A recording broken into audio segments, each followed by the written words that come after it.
அங்கண்மாஞாலத்து அரசர் அபிமன பங்கமாய் வந்து நில் பள்ளி கட்டீர் கீழே சங்க மீது பார்வோல் வந்து தலையை பெய்தோம் கிங்கிணி வாய் செய்த தாமரை பூ போலே செங்கல் சிறு சிறிதே எம்மேல் விழியவோ திங்களும் ஆதித்யனும் எழுந்த போல் அங்க நிரண்டும் கொண்டு எங்கள் மேல் நோக்குதியேல் எங்கள் மேல் சாபம் இழிந்தேலோ ரெம்பாவாய் அங்கள் ஞாலத்து அரசர். அனைவருக்கும் நமஸ்காரம். திருப்பாவை பாசுரம் 22 அங்கண்மா ஞாலத்து அரசர். முன்பு குறிப்பிட்டிருந்த பாசுரத்தில் என்ன சொல்லியிருக்காளோ ஆண்டாள் அதே தான் சொல்கிறா. இந்த பாசுரத்துலையும் தனக்கு மிஞ்சிய வீரன் இல்லை என மார்தட்டிய அரசர்கள் எல்லாமே பகவானிடத்தில் சரணடைந்து அவனுடைய அந்த பாதத்தின் பிடியில் நின்று கொண்டு பகவானின் சேவைக்காக காத்து கொண்டிருக்கிறார்கள். பக்தர்களாகிய நாங்களும் காத்து கொண்டிருக்கிறோம். பகவானே கண் திறந்து பாராயான்னு சொல்கிறார். இந்த திருப்பாய் முதல்லேருந்து பார்த்தோம்னா, முதலில் ஆயர்குல பெண்ணான தனது தோழியை எழுப்புவதற்கான முயற்சிகள் ஏராளம். அந்த பொண்ணோட பெருமையை பற்றி சொல்கிறது. எல்லாருக்கும் முன்னாடி வரேன்னு சொன்னியே, உன்னுடைய வாக்கை மீறுகின்றாயே என கோபமாக செல்லமாக கோபித்து கொள்வது, அந்த பெண்ணிற்கு எடுத்து உரைப்பது, அந்த பெண்ணை எழுந்து கொள்ள சொல்வது, இப்படின்னு போயின்ட்டுருக்கு. இப்போ பகவானிடத்திலும் பிராட்டியாரிடத்திலும் எழுந்து கொள்ள பிரார்த்தனை செய்கிறது. இது என்னென்னா, முதலில் இந்த ஜீவாத்மாவானது ஒரு சாதாரண ஆத்மாவாக வாழ்ந்து கொண்டிருக்கிறது. லௌகிகம் மட்டும்தான், உலகத்தில் வேறு எதுவுமே கிடையாது. பேருக்கு கோயிலுக்கு போகிறது, 2 கன்னத்தில் போட்டுக்க வேண்டியது, ஒரு கற்பூர ஆரத்தியான உடனே சுவாமிக்கு ஒரு அர்ச்சனை பண்ணிவிட்டு பிரதட்சணம் பண்ணிவிட்டு வர வேண்டியது. இப்படிப்பட்ட ஒரு சாதாரண பக்தி, ஒரு இயல்பான பக்தி இல்லாமல் முன்னோர்கள் சொன்னார்கள் இந்த பழக்கத்தை செய்கின்றதுனால அந்த பழக்கத்தை மட்டும் செஞ்சு கொண்டு இருக்கக்கூடிய ஒரு பக்தி. முதல் ஆண்டாள் தட்டி எழுப்போம் அந்த ஜீவாத்மாவை. ஏ ஜீவாத்மாவே, நீ பக்தியின் பால் ஒரு சில விஷயங்கள் செய்து கொண்டிருக்கிறாய், அவை உன்னுடைய சாதனைக்கு போதுமானது அல்ல. நீ இந்த சாதனையில் மேலும் மேலும் ஈடுபட செய்ய வேண்டிய விஷயங்கள் எக்கச்சக்கம்னு சொல்லி அந்த ஜீவாத்மாவை கொஞ்சம் கொஞ்சமாக தட்டி எழுப்புறது தான் அந்த ஆயர்குல பெண்ணை தூயில் எழுப்புவது. இப்போது அந்த ஜீவாத்மாவானது கொஞ்சம் முழிச்சுக்கிறது. ஏதோ சொல்கிறா நல்ல விஷயங்கள், நமக்கு தெரியாத விஷயங்கள், இதெல்லாம் பண்ணால் நல்லது நடக்கும்னு சொல்கிறா. அவள் பின்னாடி போவோம்.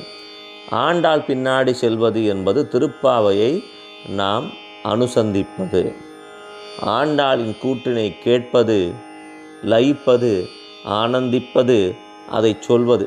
இதுதான் ஆண்டாளின் பின் செல்வது. ஆயர்குல பெண்களான நாம், இந்த ஜீவாத்மாக்களாகிய நாம் ஆண்டாளின் பின் செல்கிறோம், ஆண்டாளின் திருப்பாவையின் பின் செல்கிறோம். ஸோ இப்போ ஜீவாத்மாவை எழுப்பியாச்சு. அடுத்ததாக நாம் அனைவரும் அறிந்த விஷயம், நமக்குள்ள பரமாத்மா இருக்கின்றார், அவரை உணராமல் இருக்கின்றோம். பகவான் ரமண மகரிஷி முதற்கொண்டு சொன்ன விஷயங்கள் என்ன? உனக்குள்ளே இருக்கக்கூடியவனை எழுப்பு, உள்ளே பாரு அப்படின்ற பகவான் ரமணன். உள்ளே பாரு, நீ உனக்குள்ளே பார்த்தாலே தெரிஞ்சிடும் வெளியில் எதுவுமே இல்லைன்றது. அப்படி சொல்லும்பொழுது அந்த பரமாத்மாவை எழுப்பும் படலம்தான் பகவான் கண்ணனை துயில் எழுப்பும் படலம் திருப்பாவையில். கண்ணனே எழுந்திரு, பிராட்டியாரே அதற்கு எங்களுக்கு அனுமதி கொடு, நீ கொஞ்சம் ரெக்கமெண்ட் பண்ணு. இது போன்ற விஷயங்கள் எல்லாம் என்னென்னா, நமக்குள் இருக்கக்கூடிய அந்த பரமாத்மாவை உள்நோக்கி நாம் எழுப்புவதற்கான முயற்சிகள். அது சுற்றி நிற்கின்ற மன்னர்கள், எதிரிகள் உன் காலில் விழுந்தனர், இந்த வார்த்தைகளெல்லாம் என்னென்னா, நாம் இதுகாரும் நம்மை கை கொண்டுள்ள நம்முடைய அந்த காமம், கோபம், லோபம் முதலியவைகள் நமக்கு தெரிந்தே நம் முன்னே அடங்கி போவதை காணலாம். இது ஒரு சில சாதனைகளுக்கு அப்புறமா தான் வரும். அந்த சாதனைகள்ன்றது மிகப்பெரிய விஷயங்கள் கிடையாது. ஆத்மார்த்தமான பக்தி, பகவானே எதுவாக இருந்தாலும் நீ கொடுக்கறது, என்னுடைய எண்ணங்கள் முதற்கொண்டு நீ கொடுக்கறதுன்ற ஒரு அந்த சிறு திட சங்கல்பம் மட்டுமே போரும். நம்முடைய எண்ணங்கள் நம் முன்னே மடிவதை, நம் முன்னே சரணாகதி அடைவதை, நம் முன்னே பணிந்து போவதை நாம் காணலாம். ஒரு எண்ணமானது நம்முடைய கண்ட்ரோலுக்கு மீறின விஷயங்கள். நாம் எல்லாம் அல்ப ஜீவாத்மாக்கள்.